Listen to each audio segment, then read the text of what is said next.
Thank you again for having me. This is the 7th or 8th year I've tried to tell you why I write, and I've given you at least 8 or 9 answers in those 7 or 8 years.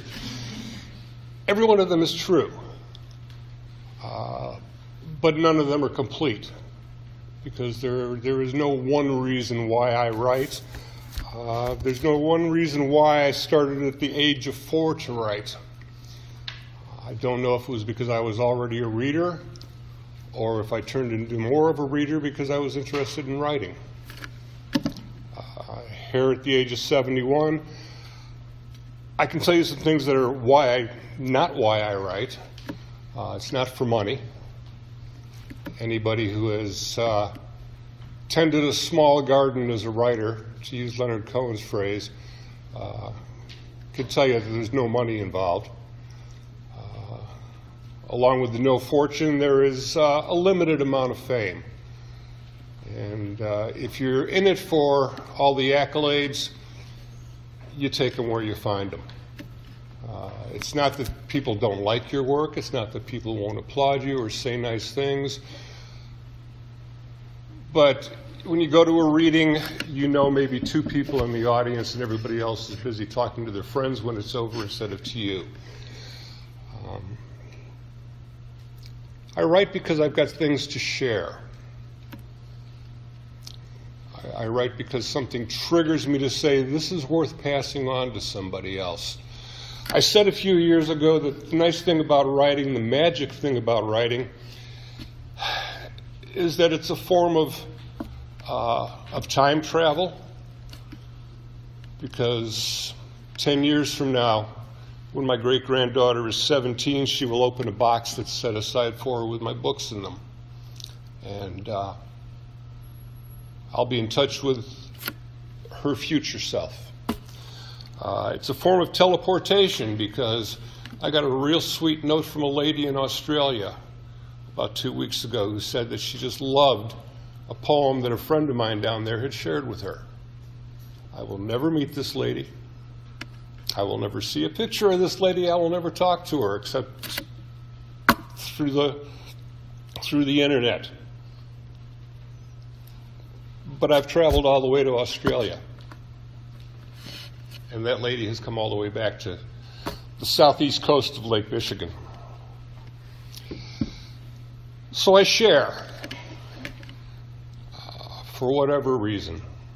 Sometimes a clear reason, sometimes an unclear reason.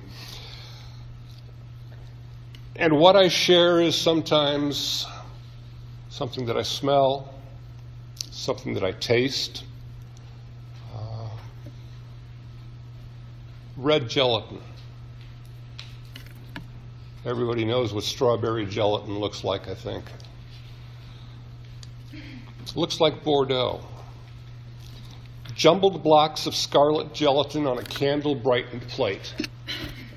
Fresh ruins in a war-torn city. Perhaps crystals in a grotto stumbled on by some spelunker. Given the perfect red of your lips, the high-polished gloss on your nails, both matching the dress that hugs you, I opt at once for seeking hidden worlds. On the table with dessert, a crystal vase. The pansies and roses, equally red, foreshadow the fall of maple leaves and their own unavoidable withering. Accepting the future, I pour some wine while you slip off your shoes. I write because somebody asked me to write a poem about their father on the anniversary of that man's death. A gentleman who I've known for a long time was especially struck by the 10th anniversary of that passing.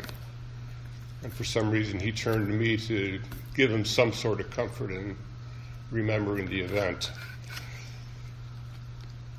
I write because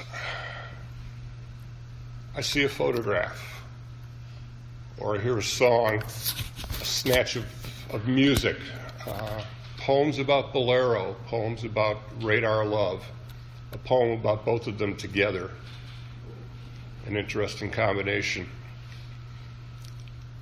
And I find myself having done something that I want to be able to share with other people in that process.